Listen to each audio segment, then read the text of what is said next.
नमस्कार दर्शकों, प्रारंभ पर आप सबका स्वागत। मेरा नाम संदीप आर के सिंह और आज का जो मेरा विषय है वो है डोनाल्ड ट्रंप की जीत के बहाने। बहुत सारी बातें हो रही हैं कि डोनाल्ड ट्रंप ने डीप स्टेट को हरा दिया। अमेरिका में एक वर्ग है जो बहुत सारे कॉरपोरेशंस को मिला जुला के एक पर्टिकुलर, वो कोई ऑर्गेनाइज्ड सिस्टम नहीं है पर वो एक अनऑर्गेनाइज्ड सिस्टम है, पर वह कंट्रोल करता है कि अमेरिका में कोई भी प्रेसिडेंट बने, राजनीतिक पार्टी नेतृत्व किसी का है, पर अंततः काम वही हो जो वो चाहते हैं। जैसे आर्म्स लॉबी है या आपका फार्मा लॉबी है, ऑयल लॉबी है, पुराने जो बड़े बिजनेस अब उसमें बिकने का आ गया है, यूट्यूब, मेटा, फेसबुक है वो। तो दुनिया पर आधिपत्य बनाए रखने का एक उनका प्रक्रिया चलती रहे, चाहे रिपब्लिकन्स आए चाहे डेमोक्रेट्स आए। और ट्रंप ने जो है इस वर्ग के एक हिस्से को हरा दिया है। और यह सब बातें आपने सुनी होंगी। कमला हैरिस के पीछे कौन से लोग थे, किस प्रकार का सपोर्ट था, वो दुनिया को किस प्रकार से चलाना चाहते हैं, ट्रंप के लोग किस दुनिया को किस प्रकार से चलाना चाहते हैं। और ट्रंप क्या कहते हैं कि मेक अमेरिका ग्रेट अगेन। ठीक है, ये सारी बातें कुछ हद तक सही हैं, कुछ कयास हैं, कुछ कहानियां हैं। लोग भी इंतजार कर रहे हैं कि एक बड़ा परिवर्तन तो हुआ है। अनअपेक्षित था ट्रंप का इतनी मार्जिन से जीतना। पूरी यूएस की जनता ने बहुत क्लियर मैंडेट दिया है, तो उसको कोई नकार नहीं पा रहा है। खासकर बस वहां के लेफ्टिस्ट लोग नकार रहे हैं क्योंकि उनको ट्रंप के आने से अपने अस्तित्व पर संकट दिखता है। खैर, वो किस प्रकार से, वो एक अलग बात है। पर थोड़ा सा हम इतिहास में जाएंगे। अमेरिका बना कैसे, और देखिए आज अमेरिका क्या करेगा, कैसे करेगा, भारत पे उसका किस प्रकार से असर होगा, भारत पे उस पे किस प्रकार से असर रहा है। तो हमें अमेरिका का एक्चुअल पर्पस समझना है। वहां का राजनीतिक नेतृत्व कुछ भी हो, अमेरिका का असल पर्पस क्या है, वह जैसे ही हम समझेंगे हम समझ जाएंगे कि भारत पे किस प्रकार का असर पड़ सकता है या हमारे आपके जीवन पे किस प्रकार का असर पड़ता है डेली बेसिस पर। तो थोड़ा सा इतिहास में जाएंगे कि अमेरिका बना कैसे। यूरोप में क्या है, क्रिश्चियनिटी मिडिल ईस्ट से उठी, यूरोप तक पहुंची और यूरोप के जितने कल्चर्स थे, जितने उनके पुरानी सभ्यताएं थी, सबको सबको ध्वस्त कर दिया। जितने सोचने विचारने वाले ज्ञानवान लोग थे सबको ध्वस्त कर दिया। डार्क एजेस करके एक 400-500 साल का लंबा एक कार्यकाल चला यूरोप में, जहां पर जनता पर पूर्ण नियंत्रण चर्च का और राजाओं का, उन लोग का हो गया था।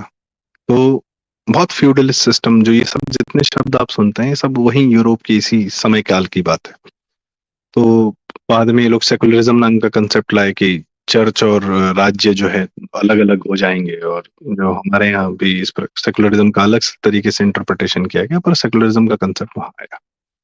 तो जब इतनी जनता प्रताड़ित थी, और मैं बताऊं इस्लाम से ज्यादा भयानक तरीके से जनता पर क्रिश्चियनिटी ने अत्याचार किया है, इसकी बहुत सारी कहानियां हैं। खैर, आप ये मान लें कि जो काम इस्लाम ने बुरी तरीके से आज भी कर रहा है, मिडिल ईस्ट में हम देख रहे हैं, बांग्लादेश में देख रहे हैं, मुगल काल के दौरान भारत में देखा गया है, या उससे पहले भी तुर्कों ने जो किया, तैमूर लंग ने किया, जनता की जनता साफ कर दी, सिर्फ इसलिए कि हमको एक हमारे हैं भगवान जी, गॉड अल्लाह, उन्हीं को मानना है और सबको उन्हीं से मनवाना है। तो यह काम शुरुआत में क्रिश्चियनिटी ने किया, बहुत बुरी तरीके से किया। भारत में उन्होंने गोवा में यह काम किया, पुर्तगाल ने, वो एक अलग कहानी है। आप शेफ अली वैद्य जी का वीडियो देख सकते हैं। तब ये जो यूरोप की जनता थी, यह प्रताड़ित थी। तो जब अमेरिका इनको एक नया कॉन्टिनेंट मिला, तो ये वहां गए और वहां के इंडिजिनस लोगों को मार दिया, खत्म कर दिया। थोड़े बहुत बचे हैं, बहुत ज्यादा नहीं, पर वहां की अपनी सभ्यताओं को मार दिया। और वहां पर जब जितने ये लोग पहुंचे, वो फ्रांस से भी गए, इटली से भी गए, लंदन से भी गए, ब्रिटेन से भी गए, पूरे यूरोप से ये लोग भगे वहां से। और यूरोप की प्रताड़ना से, क्रिश्चियन चर्च की प्रताड़ना से भगे ये लोग अमेरिका पहुंचे। वहां पे इन्होंने क्या कंसेप्ट पैदा किया कि हर आदमी इक्वल है। इनके जो अमेरिका के war of sorry declaration of independence है, उसमें यह बातें बहुत क्लियरली बोली गई कि all men are created equal. खैर, इन्होंने स्लेव्स को, वो अफ्रीकन अमेरिकन स्लेव्स को वो इक्वलिटी बाद में दी, बहुत बाद में, उसके लिए काफी संघर्ष हुआ। लेकिन उनको उन्होंने ये कहा कि ये कम से कम, ये जहाँ जितने लोग आ रहे हैं यह सारे इक्वल्स हैं, और यह जो भी अपना विचार जनता में रखेंगे, या जो भी टेक्नोलॉजिकल इनोवेशन करेंगे, या कोई माइंस खोदेंगे, या कुछ भी अगर अपनी वेल्थ क्रिएट करने के लिए कोई भी कर्म करेंगे, तो वो वेल्थ इनकी होगी, ना वो राज्य की होगी, ना वो चर्च की होगी, वो इस इंडिविजुअल की होगी। इस कंसेप्ट पर अमेरिका फला-फूला। सबको सारी फ्रीडम मिली काम करने की। आप देखिए यूएस में फिर 1700, 1800, 1900 आपने तमाम टेक्नोलॉजिकल इनोवेशन देखे होंगे, और इस हद तक देखे कि साइंटिस्ट्स ने भी जो भी इन्वेंशन किया उसका पेटेंट, उसका इंटेलेक्चुअल प्रॉपर्टी उनकी अपनी थी, राज्य की नहीं थी, चर्च की नहीं थी, किसी की नहीं थी। और उसके बल पे उन्होंने बड़ी-बड़ी कंपनीज बनाई। बहुत बड़ा एग्जांपल है थॉमस अल्वा एडिसन, जिनको हम जानते हैं कि बल्ब के आविष्कारक। पर बल्ब से ही सिर्फ आविष्कारक नहीं थे वो। उन्होंने जी नाम की, जनरल इलेक्ट्रिक नाम की कंपनी की स्थापना की थी, जो आज भी विश्व की बहुत बड़ी कंपनीज में से है, जो हमारे तेजस प्रोग्राम चलता है, जिसमें हम अपने हल्के लड़ाकू विमान बना रहे हैं एचएएल के माध्यम से। उसको इंजन जी प्रोवाइड करेगा, बहुत कुछ जी देता है, खैर ट्रेन से वो। तो उस फील्ड में टेक्नोलॉजिकल इनोवेशन है। और बहुत सारे इस प्रकार के उदाहरण थे जो आज हम एलन मस्क की कंपनी देखते हैं टेस्ला। तो वो टेस्ला एक्चुअली, निकोला टेस्ला एक साइंटिस्ट थे, वो थॉमस अल्वा एडिसन के कंटेम्परेरी थे। वो भी बहुत सारे बिजली के क्षेत्र में इनोवेशंस कर रहे थे। और इस प्रकार से हेनरी फोर्ड ने एक असेंबली लाइन बनाई जिसमें कारों को सस्ते तरीके से बनाने का प्रयास किया और कारों को बनाकर बेचा, और हेनरी फोर्ड फोर्ड आज भी बहुत बड़ी कंपनी। इस प्रकार बहुत सारी कंपनीज बनी। ठीक है। तो यह टेक्नोलॉजिकल इवोल्यूशन के माध्यम से और कर्म के माध्यम से अमेरिका बहुत बड़ा बना। और 1975 पर क्या है, मेंटालिटी में क्या था, क्योंकि जन्म क्रिश्चियनिटी से हुआ है, तो क्रिश्चियनिटी का जन्म क्या कहता है कि या तो हम हैं, या तो बिलीवर्स हैं, या नॉन बिलीवर्स हैं। नॉन बिलीवर्स को बिलीवर बनाना हमारी जिम्मेदारी है। अब उसके लिए नॉन बिलीवर्स को मारना, काटना, उनको किसी भी प्रकार से प्रलोभन देना, उन पर आधिपत्य रखना, यह अधिकार है क्रिश्चियंस का। इसीलिए जब वो जाते हैं पूरे साउथ अमेरिका में, स्पेन से गए चाहे नॉर्थ अमेरिका में कहीं से गए, उन्होंने वहां की पूरी पूरी सभ्यताएं नष्ट की। भारत में भी जब अंग्रेज आए तो उन्होंने यहाँ के लोगों को कन्वर्ट करने का बहुत प्रयास किया, और वह सफलता उन्हें मिली, नॉर्थ ईस्ट में मिली। आज के डेट में मिजोरम के सीएम जो है यूएस जाके अजीबोगरीब बयान दे रहे हैं, कुकी लैंड बनाना चाहते हैं, क्रिश्चियन स्टेट वहां बनाना चाहते हैं, थोड़ा हिस्सा बांग्लादेश का, थोड़ा भारत का, थोड़ा म्यांमार का। पंजाब में जबरदस्त सिखों का कन्वर्जन, हिंदुओं पंजाबियों का जो कन्वर्जन चल रहा है क्रिश्चियनिटी के रूप में। साउथ में जगन मोहन रेड्डी को हमने देखा कि वो स्वयं क्रिश्चियन हैं, उनकी माता जी क्रिश्चियन है, उन्होंने जबरदस्त तरीके से क्रिश्चियनिटी का प्रभाव वहां पे स्थापित किया है। इस प्रकार से इनका ये कार्यक्रम हर जगह चला है। कोरिया, साउथ कोरिया जिसको हम देखते हैं बहुत बेहतरीन देश है, अमेरिका ने उसको अपने छोटे भाई की तरह पाला पोसा, लेकिन आज वहां के मैक्सिमम लोग क्रिश्चियन हो चुके हैं। तो इस तरीके से उन्होंने यह कार्य बहुत पैसे से, पैसा फंड करके और दूसरे देशों को गरीब बना के, गरीब बनाए रखा है नीतियों के माध्यम से। अपने जो वहां का नेतृत्व न पैदा हो पाए, ऐसे नेता उन्होंने पैदा किए जो लोग अमेरिका की ही नीतियों का पालन करें उस देश में। जैसे यहाँ पे केजरीवाल हैं, तो अमेरिका खुद के लिए कैपिटलिज्म चाहता है और बाकी देशों के लिए सोशलिज्म चाहता है, कि वो सोशलिज्म के माध्यम से देशों को बर्बाद रखता है, उसकी इकोनॉमी को डाउन रखता है, ताकि वहां पे वो देश कभी मजबूत ना होने पाए, सामने खड़ा ना होने पाए। फिर उनको जो करना है वो अपना करते रहें। तो यह 1945 में आप सोचिए कि द्वितीय विश्व युद्ध, सेकेंड वर्ल्ड वॉर हुआ जर्मनी के साथ। बेसिकली हिटलर था सबसे बड़ा विलेन, लेकिन जर्मनी पे न्यूक्लियर बम नहीं गिराया, जापान पे गिराया। जापान सरेंडर कर चुका था, फिर भी जापान पे गिराया। दुनिया पर ये धौंस अब जो भी है अपनी ताकत साबित करने के लिए। आप बताइए, आपके पास शक्ति है। सनातन धर्म, हिंदू धर्म कभी यह नहीं कहता हमारे भगवान लोग की शक्तियां रखते हैं, ब्रह्मास्त्र भी रखते हैं, पर इस्तेमाल नहीं करते। युद्ध में भी नहीं इस्तेमाल किया, कि बहुत एक एक लेवल ऑफ शक्ति जहां जिसकी जरूरत पड़ी, वो भी सिर्फ धर्म रक्षा के लिए या लोगों की रक्षा के लिए, स्वयं का साहस या योद्धापन दिखाने के लिए नहीं, गुंडई करने के लिए नहीं। और जिसने गुंडई की उसके खिलाफ यह शक्तियां इस्तेमाल की गई, दुर्योधन या रावण या जो भी हो। पर अमेरिका ने, चूंकि वह जानता था कि जापान में नॉन क्रिश्चियंस रहते हैं, डिसबिलीवर्स रहते हैं, तो we can drop a bomb over there, ये मेंटेलिटी। उनको भी सभ्यता में बर्बाद करने में उनको कोई आहस नहीं लगता, कोई दुख दर्द नहीं है। भारत से कोई बहुत प्रेम मोहब्बत है, हिंदू धर्म से प्रेम मोहब्बत नहीं है। ट्रंप ने कहा है कि ही लव्स हिंदू, और उसका कंटेक्स्ट क्या है वो भी बताता हूँ। तो चर्च से प्रताड़ित होकर जब सारी दुनिया का बहुत सारी जनता अमेरिका पहुंची, तो अमेरिका ने अपने आप को एक बहुत पावरफुल स्टेट बनाया और उन्होंने अपनी पावर बढ़ाते-बढ़ाते दुनिया पर आधिपत्य बनाते-बनाते उन्होंने जब मिडिल ईस्ट पहुंचे, ईरान, इराक या आपका सऊदी अरबिया या क्योंकि ये सब गरीब कंट्रीज थी, बहुत ज़्यादा पावरफुल तो थी नहीं, ऐतिहासिक थी पर बहुत ज़्यादा ताकतवर नहीं थी। तो इन्होंने 1971 में, और ये कंसेप्ट मुझे अंकित शाह जी के माध्यम से पता चला है कि 1971 में ब्रेंटवुड एग्रीमेंट किया, जिसमें उन्होंने मिडिल ईस्ट, सऊदी अरब और इन सबको बोला कि आप तेल तो पैदा कर रहे हो, ठीक है, करो, कोई दिक्कत नहीं है।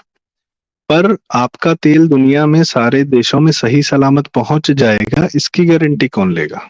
आपके पास इतनी ताकत तो है नहीं कि आप दुनिया में पोर्ट्स बना लो या उसकी रक्षा कर लो। आपके जो टैंकर जा रहे हैं समुद्री वाटर में, आज भी सोमालियन पायरेट, हुती पायरेट, ये दुनिया भर के इस तरीके के पायरेट वायरेट लूट लिया करते हैं। तो उस समय तो और भी शक्तियां नहीं थी। तो उन्होंने कहा कि आपके सारे तेल का सही सलामत सारी दुनिया में पहुंचना हम इंश्योर करेंगे अपने नेवल बेसिस के माध्यम से।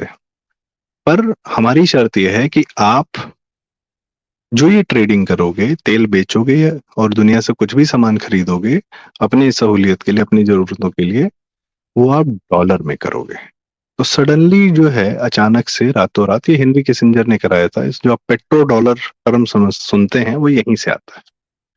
तो रातों रात जो है डॉलर पूरे दुनिया की करेंसी हो गया, सिर्फ अमेरिका की नहीं, पूरे दुनिया के लिए करेंसी हो गया। इसका उदाहरण ये है, आज भी हम भारतवासी, हमारी मोदी सरकार है, बहुत गर्व से कहती है कि भैया हमारे पास आज तक का सबसे ज्यादा विश्व का मतलब भारत का रिजर्व है, डॉलर का रिजर्व है 700 बिलियन डॉलर। इसका मतलब है कि आप दुनिया में खरीदारी जब करने जाते हैं अपने देश के लिए, तो आपके पास सबसे ज्यादा बचत रखा हुआ पैसा है आज तक का। तो वो किस फॉर्म में है? वो डॉलर के फॉर्म में। हम और आप तो पैसा अपना बैंक में जमा करते हैं, रुपए के फॉर्म में करते हैं, और भारतीय सरकार को जब दुनिया में खरीदना होता है तो डॉलर के फॉर्म में पैसा जमा करके रखती है, ठीक है। क्योंकि चाइना से भी खरीदना है तो डॉलर से के रूप में खरीदना है, अपना बेचना है सामान तो डॉलर में बेचना है। अमेरिका ने एक बकायदा बैंकिंग सिस्टम, जिसको स्विफ्ट सिस्टम बोलते हैं, वह क्रिएट किया सारे देशों के लिए। कोई देश किसी देश से कुछ भी खरीद रहा है,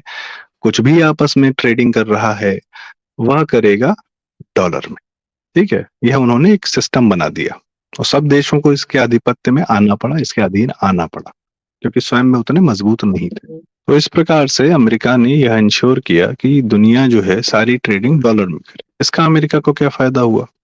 कोई भी देश जब अपने यहाँ करेंसी छापता है तो वह उसके पीछे एक बैकिंग होती है कि उसके पास कितना गोल्ड है, या एक सर्ट, ऐसा नहीं होता कि वो कितनी भी करेंसी छाप लेता है। यह बात कोविड के दौरान बहुत सारे दो कौड़ी के अर्थशास्त्रियों ने भारत को भी कहा और बहुत जगह बहुत देशों ने किया कि जनता को पैसे बांट दो और इकोनॉमी फिर से चल पड़ेगी।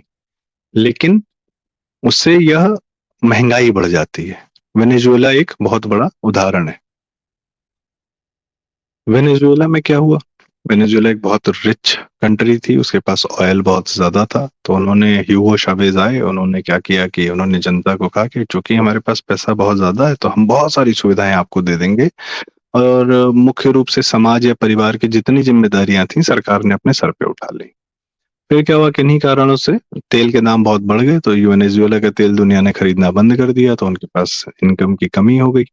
तो वो सुविधाएं, चूंकि जनता को आदत लग गई थी, तो सुविधाएं बहुत सारी, अब मैं बड़ी डिटेल में अभी फिलहाल नहीं जाऊंगा। तो फिर वही सोशलिस्ट लेफ्टिस्ट विचारधारा के थे, ह्यूगो चावेज कम्युनिस्ट विचारधारा के, तो उन्होंने क्या किया कि करेंसी छाप के जनता को बांटना शुरू किया। अब वहां पे इस कारण से महंगाई इतनी ज्यादा बढ़ गई कि वहां की करेंसी, तो वेनेजुएला की जो करेंसी, वेनेजुएलन बोलीवार, वो उसकी कीमत बहुत ज्यादा गिर गई। 10-10 लाख बोलीवार में आपको एक दर्जन अंडा नहीं मिलता, ब्रेड नहीं मिलता, दूध नहीं मिलता। वहां सड़कों पे बोलीवार के नोट पड़े हुए, बड़े बड़े नोट छापे उन्होंने, 10 लाख, 50 लाख, इस तरीके से बड़े बड़े नोट छापे। पर वह देश ध्वस्त हो गया। और जो वेनेजुएला दुनिया में प्रसिद्ध था मिस यूनिवर्स में, सबसे ज्यादा मिस यूनिवर्स कॉन्टेस्टेंट्स और विनर्स देने के लिए, आज के डेट में वेश्यावृत्ति का सबसे बड़ा अड्डा बन चुका है। आधी से ज्यादा जनता वेनेजुएला छोड़ के भाग गई। ये हुआ जब उन्होंने करेंसी छापी। पर अमेरिका ने क्या स्मार्टनेस दिखाई, अमेरिका ने कहा कि सारी दुनिया को रिक्वायरमेंट है डॉलर की, सिर्फ अमेरिका के नागरिकों को नहीं है, सारे देशों को है। तो अपने यहाँ जितनी मर्जी करेंसी छाप लो, सारी दुनिया को तो चाहिए ही चाहिए डॉलर। वो अपना सारा साजो सामान आपके पास बेच के आ रहे हैं, जो भी है। तो आप सोचो, जहां पे क्या है ना कि वैल्यू उसकी रहती है जिसकी डिमांड रहती है। अगर सिर्फ देश की जनता में डॉलर की डिमांड है तो बात अलग है, पर सारी दुनिया के सारे देशों को सब अपना सब ट्रेड करने के लिए डॉलर की डिमांड है। तो जब डिमांड ज्यादा है तो अपने यहाँ जितना मर्जी छाप लो। इसका एक महत्वपूर्ण उदाहरण आता है कोविड के बाद, कोरोना के बाद। चाइनीज फॉरेन मिनिस्टर ने अपने ग्लोबल टाइम्स जो उनका मुखपत्र होता है उसमें एक बकायदा आर्टिकल लिखा और उसमें कहा कि चाइना ने 1980 से, और चाइना में भी फैक्ट्रीज लगवाने का सारा काम और वहां पर उसको मैन्युफैक्चरिंग हब बनाने का सारा काम अमेरिका ने अपने पैसे से किया है। ठीक है। तो इसीलिए एप्पल की फैक्ट्रीज वहां से अब उठ के जो है भारत में भी लग जा रही हैं। ओनरशिप अमेरिका की है एप्पल कंपनी की। मैं उस पर आऊंगा कि अमेरिका का एक्चुअल पर्पस ओनरशिप है। ठीक है। तो चाइना के फॉरेन मिनिस्टर ने ग्लोबल मुख अपने ग्लोबल टाइम्स पे लिखा कि भाई साहब, 1980 से हम इतनी मेहनत कर रहे हैं, हमने इतना इंफ्रास्ट्रक्चर बनाया, हमने एकदम जमीन पे मतलब जबरदस्त मेहनत की, अपनी जनता को पूरी से मेहनत कराया, पूरी दुनिया के लिए ग्लोबल मैन्युफैक्चरिंग की, सब जगह सामान सप्लाई किया। तो आज हमारे पास जो बचत है, जो मुनाफा है, वो है $3 ट्रिलियन, तब से लेकर आज तक। पर अमेरिका ने कोविड में 3 महीने के अंदर $13 ट्रिलियन छाप के अपनी जनता को बांट दिए, लेकिन उसका महंगाई का असर अमेरिका पर नहीं आया। और $100 छापने के लिए अमेरिका को सिर्फ 17 सेंट लगते हैं।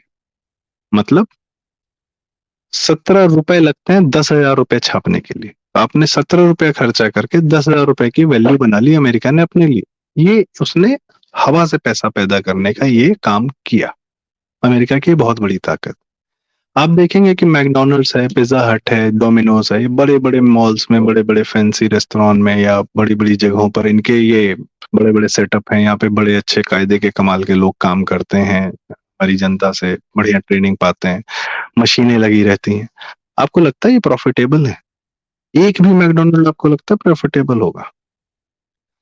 पर यह अमेरिका का इन्वेस्टमेंट था भारत में, कि भारत के फूड मार्केट को, भाई हम और आप जो डेली खाना खाते हैं हम उसको मार्केट नहीं समझते। घर में हमारी माँ बनाती है, हम खाते हैं चैन से, क्योंकि वो परिवार का है, वो समाज का काम है, परिवार की अंदरूनी प्रक्रिया है। उसको जब वो अमेरिका मार्केट के टर्म्स में देखता है तो कहता है कि यार ये तो फूड मार्केट इंडिया का बहुत बड़ा है, इसमें हमारा हिस्सा होना चाहिए। तो पहले उन्होंने अपनी फूड कंपनीज भेजी यहाँ पे, पैसा खर्चा किया, क्योंकि वो कर सकता है, वो डॉलर छाप रहा है। यहाँ पे लोग उसका इन्वेस्टमेंट लेने के लिए तैयार बैठे हैं, अपनी जमीनें दे दे रहे हैं, अपनी प्रॉपर्टी, क्योंकि वो पैसा दे रहा है। ऐसे ही आप देखें बेंगलोर में तो फूड मार्केट पे उसने कब्जा करने का प्रयास किया, पर चूंकि वो खाना हमको पचता नहीं है, हम अपने जीवन में उसको नहीं उतार पाए। अमेरिका का एक ही प्रोडक्ट है जो हमारे फूड मार्केट में इतना सा पेनिट्रेट कर पाया है, वो है नेस्ले कंपनी की मैगी। थोड़ा बहुत ये कोक और पेप्सी वगैरह, पर वो हमारा खाना नहीं है। अमेरिका ने कहा चलो तुम अपना दाल मखनी पनीर यही सब खाओ, पर जोमेटो स्विगी कर लो, घर में न बने, बाहर खर्चा करो और उसमें थोड़ा हिस्सा हमको दे दो। तो अमेरिका हर चीज को, जीवन के हर ट्रांजैक्शन को इस प्रकार से सोचता है। आप मेंटली परेशान है, आप अपने मम्मी से बात करिए, पापा से बात करिए, रिश्तेदारों में बात करिए, पर नहीं, अमेरिका में आप जाइए बात करने साइकोलॉजिस्ट से, थेरेपिस्ट से बात करिए, परिवार से कट जाइए।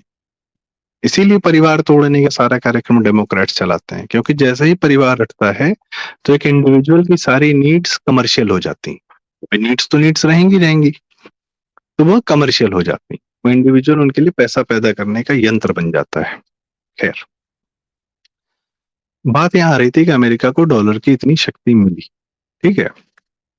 चाइना इस बात को समझ गया। चाइना ने कहा यार ये अमेरिका बेवकूफ बना रहा है। भारत भी समझ गया। अभी हाल फिलहाल में रशिया यूक्रेन के युद्ध में अमेरिका ने क्या किया, जो सैंक्शन लगाता है अमेरिका क्या करता है, बोलता है कि स्विफ्ट सिस्टम से तुम आउट हो भाई, तुमको दुनिया से ट्रेडिंग करने का हम अनुमति नहीं देते।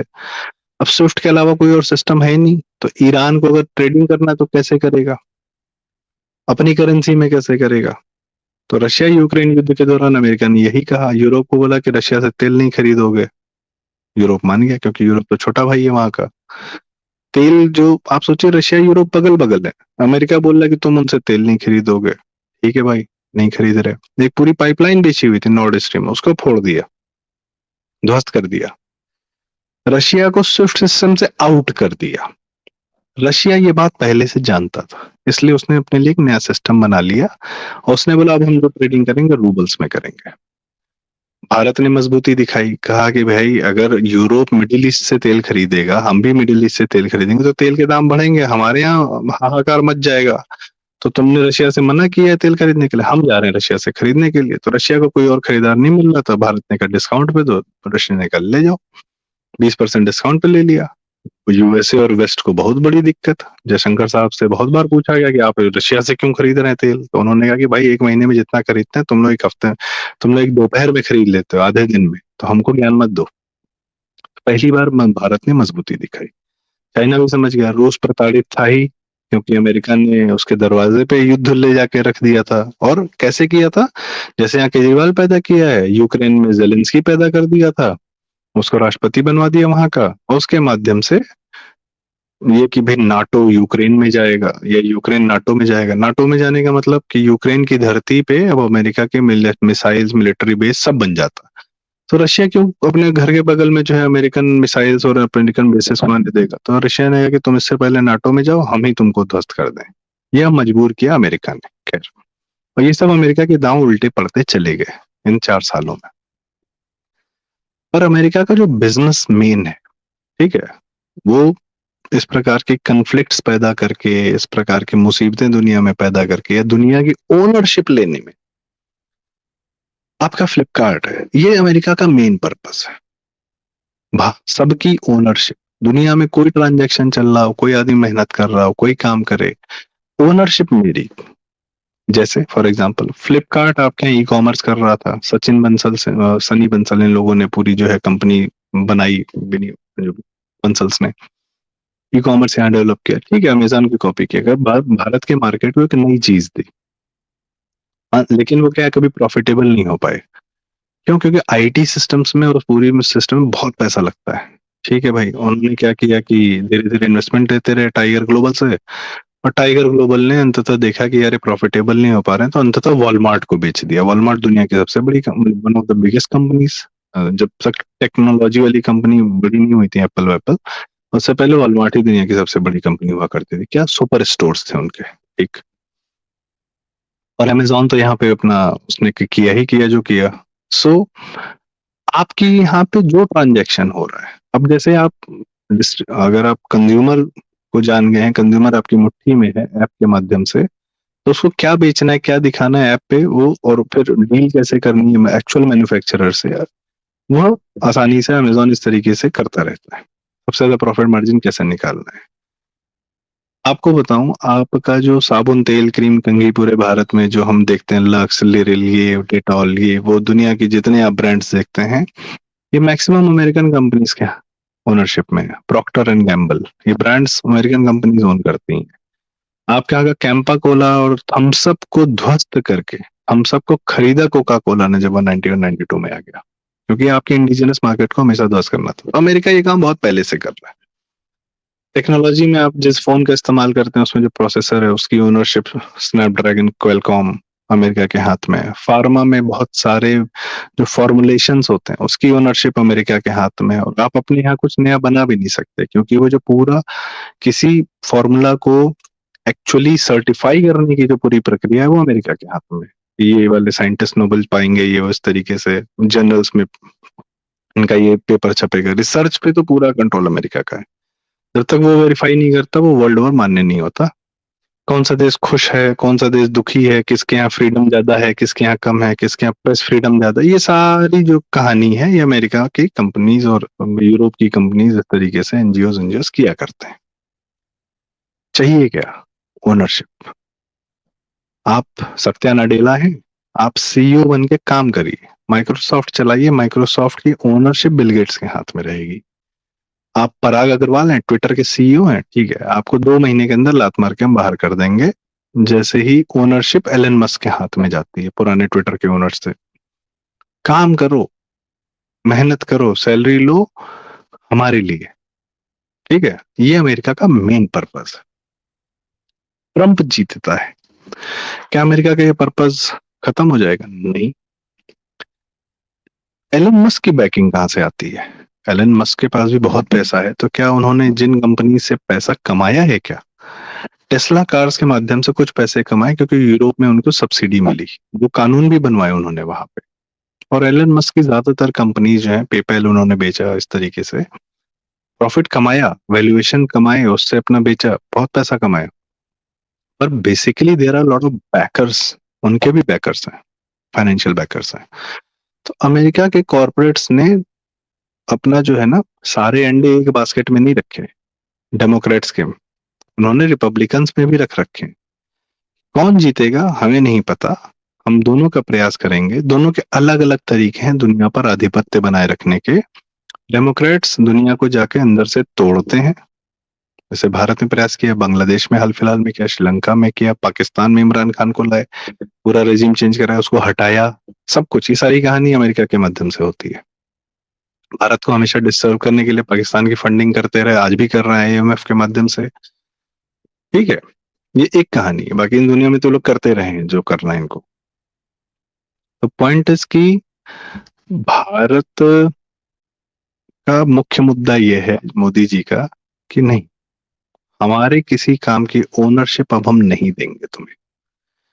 मेरा मार्केट है, मेरे लोग हैं, मेरे मेहनत है, मेरा सब कुछ है, तो ओनरशिप भी मेरी। तुम अगर मेरे को कोई बहुत बड़ी टेक्नोलॉजी वाला सामान बेच रहे हो जो हमारे यहाँ नहीं पैदा हुआ, तो अगर मैं उसका पैसा दे रहा हूँ तो मैं टेक्नोलॉजी भी मैं ओन करूंगा। इसीलिए ट्रंप ने मोदी को कहा था कि he is a tough negotiator, क्योंकि अब मोदी वह सब डिमांड कर रहे हैं जो अमेरिका ने कभी सुना नहीं था कि कोई सामने से हमसे भी डिमांड कर सकता है। आज तक आदत पड़ी थी कि हम जो कहेंगे वो होगा, पर सामने से अब BRICS, Russia, China, Brazil, South Africa, अब उसमें वेस्ट का कोई दावेदार नहीं है। अब सऊदी अरेबिया वगैरह भी आ गए हैं। तो आप सोचिए, दुनिया के तेल का 80% कंज्यूमर और 80% प्रोड्यूसर ब्रिक्स में आ गया है।